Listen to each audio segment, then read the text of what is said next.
A shocking new report says right-wing extremist groups have gained even more support in the USA over the last year, fueled in part by anger over the troubled economy, the nation's first black president, and immigration issues.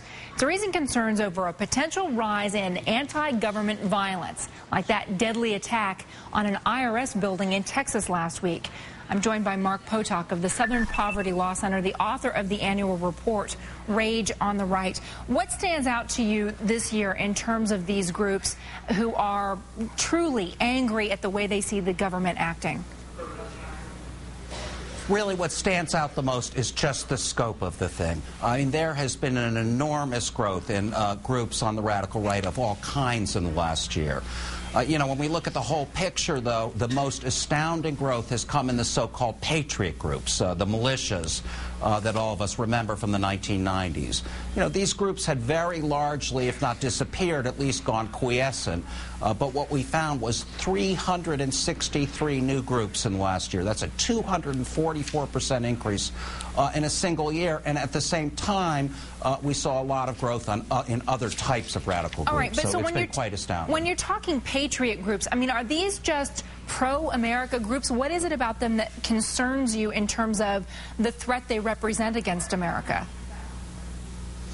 Well, the self-named patriot movement is really the movement of which the paramilitary wing was the militias. So, you know, basically the patriot movement is a movement that sees the federal government as its primary enemy and believes that the government is involved in all kinds of nefarious plots to bring us into the New World Order, so-called, and so on. And, you know, while it may sound like a benign set of beliefs, the reality is that the Patriot movement back in the 1990s produced an enormous amount of criminal violence, all kinds of plots and so on, and really all based on these conspiracy theories about what the government was up to. Joseph Stack, the man who flew the plane into the IRS building in Austin, is an example of those kinds of beliefs. Many so-called patriots believe that the federal income tax is completely unconstitutionally illegal, and so on. So, the investigators, this movement has produced a lot of havoc. You know, the investigators in that case, Mark, characterized that as criminal activity. But what we saw in the 1990s with Timothy McVeigh and what happened in Oklahoma City at the Murrah Federal Building was very similar, a vehicle being used to attack a government building because of anti-government extremism. Are you concerned about domestic terrorism, and are you concerned at the reluctance on the part of investigators to label these kinds of incidents terrorism?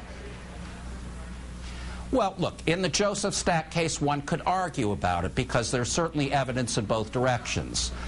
Joseph Stack was a man, according to his kind of suicide note, who was angry at a lot of things, the Catholic Church, unions, corporations, and so on, but he kept circling back to the idea of it was the IRS and the government was the enemy.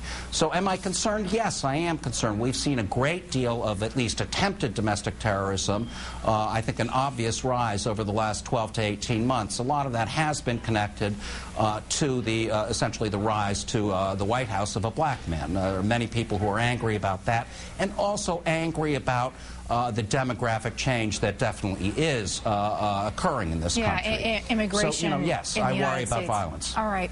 Mark, I just want to tell folks that the report itself is fascinating and eye-opening as well, and again, it's from the Southern Poverty Law Center. Thank you so much for joining us today. And thank you for having me.